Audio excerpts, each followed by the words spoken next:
Is this thing on? It is. All right. Welcome back to the Bandwagon Sports Show. I'm your host, DaRock, and we're here once again with another layup line segment, as it is day 2 of the Maui Invitational, as well as the Players Era Festival starts today, and we got a pretty big one between Duke and Kansas and Vegas as well. So lots of good college basketball today. I'm telling you guys, if you do not watch college basketball until March Madness, this is the week to get in. This is essentially March Madness type games all day, every day. I mean, I tweeted out, if you are like being productive at work this week before the holidays and not watching college basketball, I feel very sad for you. Like, turn the college basketball games on and turn them on. Hey, you might as well know what you're watching a little bit. Watch this video first. So that's what I'm trying to do, trying to share my knowledge with the people. So if you enjoy me doing that, make sure to like the video, subscribe to the channel. It really helps me out, helps more people find this. And let's get into it. Cue the drum line.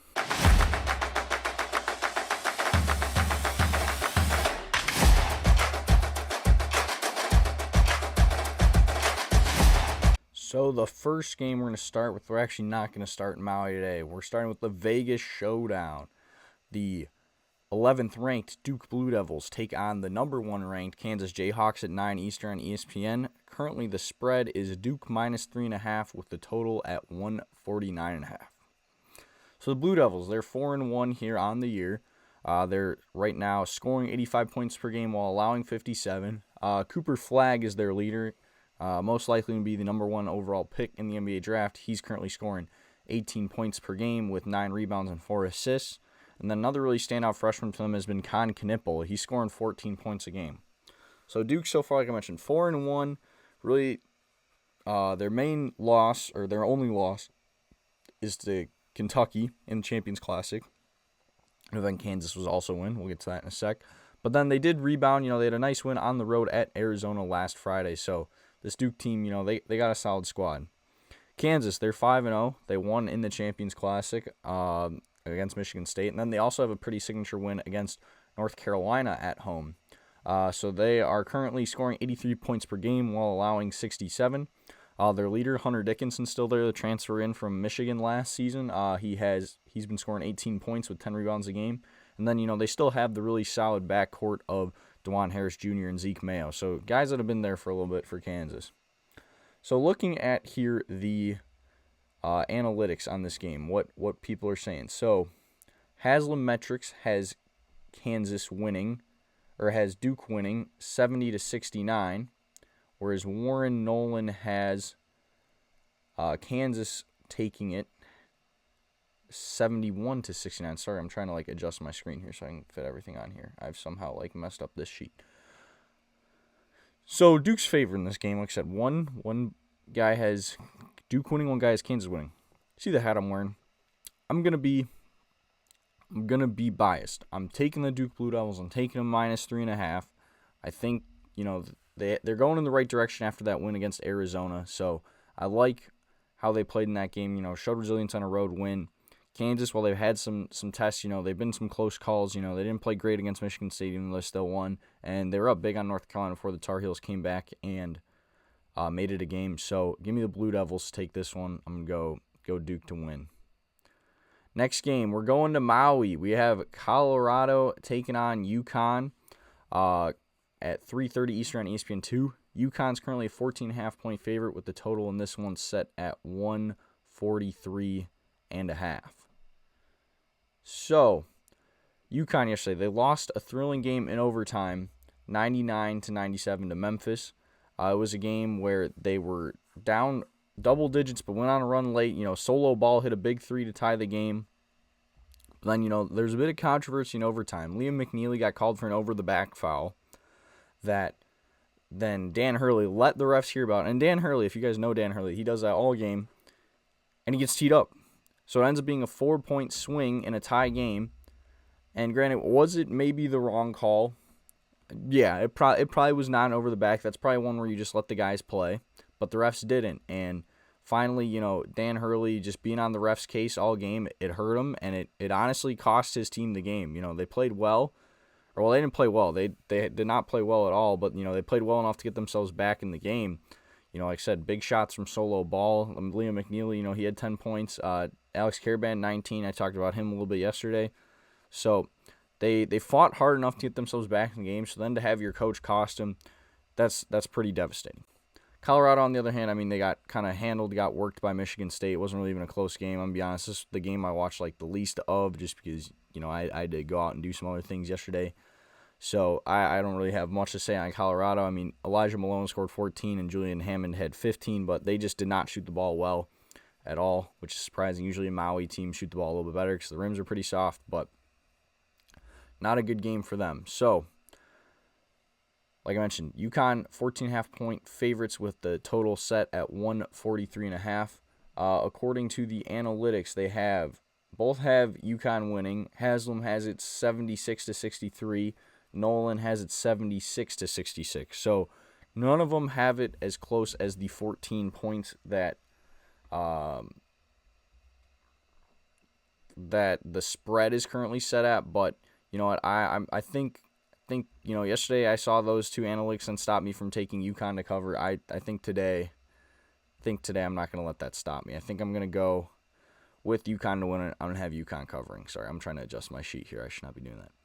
Next one, then we go to now the winners version of that. We have the Memphis Tigers taking on the Michigan State Spartans at 6 Eastern on ESPN. Michigan State's currently a 1.5 point favorite with the total set at 150.5. So like I mentioned, Memphis, it was Tyrese Hunter, man. He had a really good game. He led the Tigers yesterday with 26 points. PJ Haggerty also was getting buckets, 22 for him. And then Colby Rogers with 19 as well.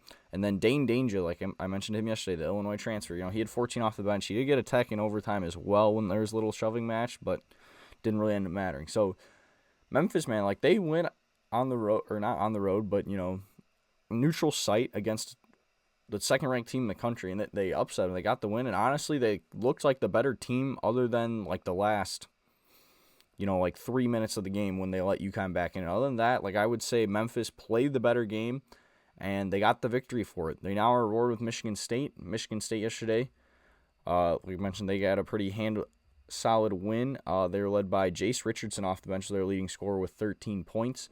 Like I mentioned, no one really shot the ball well. Michigan State only shot 10% from three and 50% from the field. So, decent, but not great. But, they played good defense against Colorado. So, analytics, looking at that. Haslam has Michigan State winning 77-75. Nolan has Michigan State winning 73-72. Honestly, when it's this close of a line, I usually just kind of take the money line because you're still going to get good value anyways. And this is a tough one for me because, Memphis, like I said yesterday, they looked like the better team against the second-ranked team in the country. And then Michigan State, they probably had the weakest opponent in the field, team that I think finishes 8th, doesn't win a game in Maui, Colorado. They look good. But I think it's going to come down to, they're still playing in the early time slot. And I think that's going to affect Memphis. I think after playing a gritty game like that yesterday, could see them coming out a little bit tired today. And, with Michigan State playing their defensive style like they did yesterday, if they can do that again, I think Michigan State wins this one. So I'm going to take Michigan State to win this one. I'm just going to go money line, even though they're favored. If you want to take the 1.5, it's just a bucket. But I'm probably just going to go Michigan State money line. So give me Michigan State to take this one. Then moving on to the nightcap of Maui. These were just great games yesterday. If you did not stay up and watch them, I'm very sorry for you. You should have. These are great games. Iowa State, they were up big on Auburn, but Auburn comes back. So Iowa State loses to Auburn by a score of 83-81. And then Dayton was giving it to North Carolina. They're up 20 points. And then Carolina stormed back as well, knocked off the Flyers, winning 92-90. So these two teams now play at 8:30 Eastern on ESPNU, relegated to the U. Iowa State is an 8.5 point favorite in this one with total set at 142.5. So Iowa State, they're led by Keyshawn Gilbert. He had 23 points. And, like I mentioned, they're up big. They're handling this game against Auburn, but they just let the Tigers back in the game. Let's look how much they're up by at one point. They're up by as much as looks like 14, maybe even more. 50. Yeah, I'm seeing 15 points. I think at one point it was 80 or 18 points. And I don't even know what to say. Like, they just kind of Auburn turned it on. Like, in the first half, it looked like Iowa State was potentially the best team in the country. In the second half, it looked like Auburn was the best team in the country. So that was just a really back and forth game. It was a great game. Dayton, like I mentioned, they were up. They were just killing Michigan State. They seemed to, or not Michigan State, North Carolina. It seemed like every time North Carolina, scored to come back, Dayton had an answer, but then they just stopped answering. Yeah, they're up as much as 20 here in the second half, like early second half. We're up 20. But then North Carolina, kept hitting shots, and Dayton, while they got a lot of shots to fall, it just wasn't their day. I mean, looking at this box score here, I know they had a lot of guys like Zed Key, Ohio State transfer, had a good game, 10 points for him. Nate Santos was their leader with 15. But then Malachi Smith and Enoch Cheeks both had 12 and 11. Javon Bennett was the lowest scoring starter with 9. Like, he still almost had double digits. This Amel Latang, he could not miss from 3. He was 3 of 6 with 13 points. And then Posh Alexander, the Butler transfer, also had 11 points off the bench. So they had a lot, very balanced scoring attack, but just wasn't enough. So Iowa State is projected to win this one 75-67 on Haslam and 71-65 on Nolan. And while yesterday's loss was heartbreaking, it was heartbreaking for both teams. I think Iowa State's the better team. Like I said, in the first half, they looked like the best team in the country. Just couldn't get shots to fall in the second half. So I'm going to have the Cyclones taking this one. I'm just like, these games are going to be like so. I think they're still just going to be competitive games. I don't know if I'd maybe take the 8.5. I might take Dayton to cover, but like, Iowa State wins. Maybe parlay them with like the late game or something. And that late game, like I mentioned, North Carolina, Auburn, the two teams that they had to come from behind wins. It's going to be at 11 Eastern on ESPN. Auburn's currently a 4.5-point favorite with the total set at 166.5. So Auburn, man, John I. Broome is my favorite player to watch in college basketball. I think that doesn't play for Duke. I forgot to take my Duke hat off. Yeah, let me take the Duke hat off. All the North Carolina people are going to click off here. Because I'm not going to hate on North Carolina. John Broome had 21 points, 10 rebounds. Chad Baker-Mazar also had 18 points. Denver Jones had 12, and Miles Kelly had 12. So also a very balanced attack. And then Tahad Pettiford, that freshman I mentioned yesterday, a good game from him as well. 14 points off the bench. He went 2 of 5 from 3, so hit a couple of threes. Him and Broome both 2 of 5 from 3. Baker-Mazar was 3 of 4. So they got some guys that can fill the bucket. Auburn, I mean, look at that, 83 points again. They scored. I forgot how many they scored against Houston, but Auburn can fill the bucket. They're a good team, and then they play defense. They got stops against Iowa State where that allowed them to come back into the game. So good win for Auburn. North Carolina, like I mentioned, it wasn't really a great game. I mean, Elliot Cadeau fouled out. Like, he didn't have a great. He did score 10 points, but like, he had a couple turnovers. Yeah, it's 6 turnovers as well, so you can't have that from him. But R.J. Davis and Seth Trimble, like, they could not miss. R.J. Davis went for 30. Seth Trimble went for 27. Those two in the second half single-handedly just willed North Carolina back into this game to win this game. And, I mean, when you score nearly 2/3 of your points come from those two guys just, like, not missing, that's big. So it's gonna be a battle again. Davis and Trimble against Broome's a forward, but Kelly and Jones, Mazar Baker, Shad Pettiford off the bench. This is gonna be a good game. Like 10 p.m. It's earlier than last night. Last night's late night game didn't tip till like 10:45 or 11:45 Eastern. Sorry, I'm on Central Time. So this is gonna be a good one.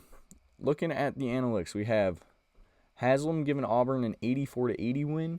Nolan a little bit lower scoring, 76-73. I would say kind of the way these two teams are scoring the bucket, I lean close to that 84-80, and that's right around that 4.5. Give it to me. Give me the Tigers. I think they're going to win this tournament. I gave that as my bet yesterday. I said if they beat Iowa State, they're winning the tournament, and it did not look good in the first half. It did not look good. It looked like there was a good shot. My picks were going to go 0 for 4 yesterday. I guess I did pick Michigan State to win. But the Colorado cover didn't come even close. UConn straight up lost, and it was looking like both these two teams were going to lose. It looked like I was going to go 0 for 4 in my picks, but they bounced back. So give me Auburn. So we're going to have Auburn, Michigan State in the Maui Championship. I don't know why I keep calling it the National Championship. I guess Auburn, UConn, I could have seen being the National Championship for this year. That's why I keep saying that. So those are my picks for Maui. Now we move on to the Players Era Festival. That's starting today in Vegas. This is a bit of a weird tournament. I'm gonna just go out and say that for those of you who don't know. It is new this year. So they're kind of doing like a World Cup style where it's like 2 groups and then there's like a championship day, but you don't play everyone in your group. You only play 2 of the 3 other teams. So it's going to come down to like tiebreakers and stuff. And also like my favorite part about these tournaments is they're like you play 3 games in 3, or sometimes like there is like a rest day, like 4 days. This tournament, so they play on here Tuesday, then they play tomorrow Wednesday. Then the championship day isn't until Saturday. Like, why did they, like, okay, I get, like, if you want to have Thanksgiving off, why did they not, like, have it, like, either have the championship day on Friday or, like, have them play the 3rd team in their group on Friday? Like, you're just putting a bunch of college kids in Vegas for 2 days off. Like, all right, we'll see how that goes. So, first game here, we have San Diego State against Creighton. This one is going to be at 2 Eastern time on TBS, so coming up here shortly. Creighton's currently a 3.5-point favorite with the total set at 137.5. So the Aztecs, they're 2-1 on the season. Their only loss came to Gonzaga at home last Monday, so it's been a bit over a week now since they've played. They're currently scoring 78 points per game and then giving up 62. They're led by Nick Boyd, who's scoring 14.7 today, points per game, and then BJ Davis is their other good guard, who's scoring 14 a game as well. On the Creighton side, they're 4-1, scoring 83 points per game, allowing 65. Their loss came at Nebraska last week on Friday, so tough losing an in-state game like that. They're going to be looking to bounce back. Their leader, Ryan Cockbrenner, one of the most fun players watching college basketball. Like, he's more known as a defensive guy. He scored, like, nearly 50 points. He might have even scored 50 against UT Grand Rio Valley. He's currently averaging 21 points per game with 9 rebounds as well. And then they have a pretty good backcourt. You know, they got the Texas Tech transfer Pop Isaacs in. He's scoring 13.5 points per game. And then Stephen Ashworth is still there. He's currently scoring 16 points per game with 6 assists. So analytics, we have Haslam has Creighton winning this one 74-69. Nolan has it 72-69. So both right around that 3.5-point total. I'm taking Creighton to win this one for sure. I think, while they're ranked 21st, I do think they're going to be a team that come March, just because of the experience of guys like Ashworth, Cockbrenner, and then the transfer Isaacs. They're going to be a good squad. San Diego State, you know, they're solid, but maybe you've taken a little bit of a step back from years past. So give me Creighton to win this one, and yeah, I'm gonna have them cover that 3.5. Then the next one, we have Oregon, 5-0 on the year, the only team that's undefeated in this tournament. Against Texas A&M, who's ranked 20th. They're 4-1 on the year. Currently, Texas A&M is a 3.5-point favorite with the total set at 146.5. So like I mentioned, Oregon, only undefeated team in this tournament. Granted, it did take overtime against Portland, but Portland's a solid mid-major squad potentially. And then, you know, they did have a scrappy win on the road against their rivals, Oregon State. So they're currently scoring 82 points per game while allowing 66. Nate Biddle's been their leader, their center. He's been scoring 16 points per game with 10 rebounds.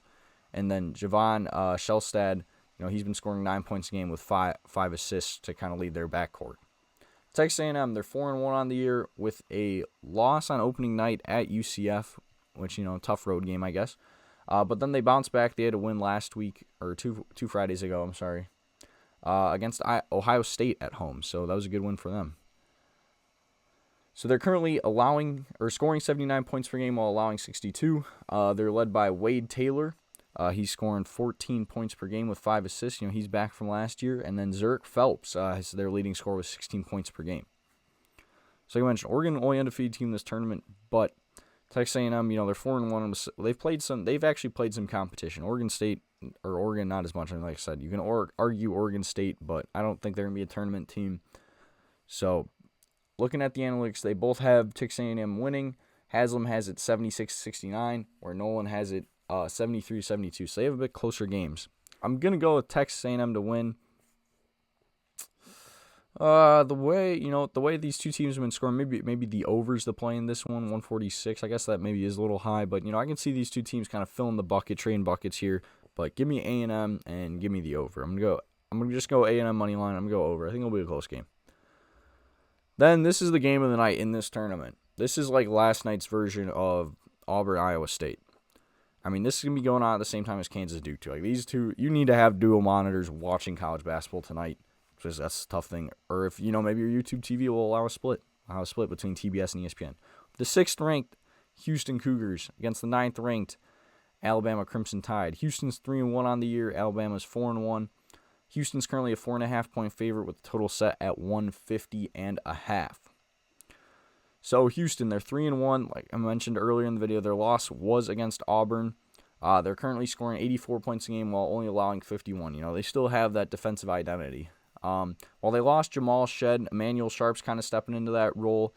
He's scoring 12 points per game, and then just being a good defensive guard. And then LJ Crier's still there, the Baylor transfer, was on the team last year. He's averaging 11 points per game. So not filling the bucket, but definitely some scrappy defenders, scrappy guards.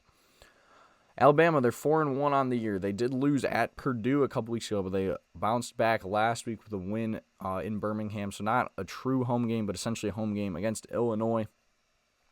Grant Nelson's been their leader. Forward, he scored 14 points a game with 7 rebounds. And then LeBron Fillon, not LeBron, Labron, kind of say it funny, I don't know. He scored 13 points per game with 5 assists. Mark Sears is still there for Alabama as well, but he has not been playing great. So the Tide, they're not the deepest team, but their starters are pretty solid. It's gonna be a good backcourt battle. So this one, these analytical projections are kind of throwing me off. Houston is projected to win 81-71 to Haslam, but Nolan has Alabama winning 74-72. Honestly, 81, that seems like a lot of points. I don't know. Like I said, I guess Houston has been scoring the ball more this year, averaging 84 points per game, but that's been against some lesser opponents. I mean, let's look at what was the score? This is bugging me now. I can't remember the score of this Auburn game. If it loads, they lost 74-69, so that was a bit lower scoring game. I think that's probably kind of how this one's going to be, like 150. Seems a little high. Granted, Alabama can fill the bucket. They don't play a whole lot of defense, so it's kind of a bit of a contrasting styles here. So it's, what do you value? Do you value defense or do you value offense? I'm more of a defensive guy, so I do think I do think Houston wins this game, avenges their loss to Auburn by taking down Alabama. So Auburn fans will be happy about that. It's kind of crazy, you would not expect that Auburn and Alabama have now become basketball schools instead of football schools, but this year that's the case. I'm going Houston to take this, going under, but they cover the 4.5.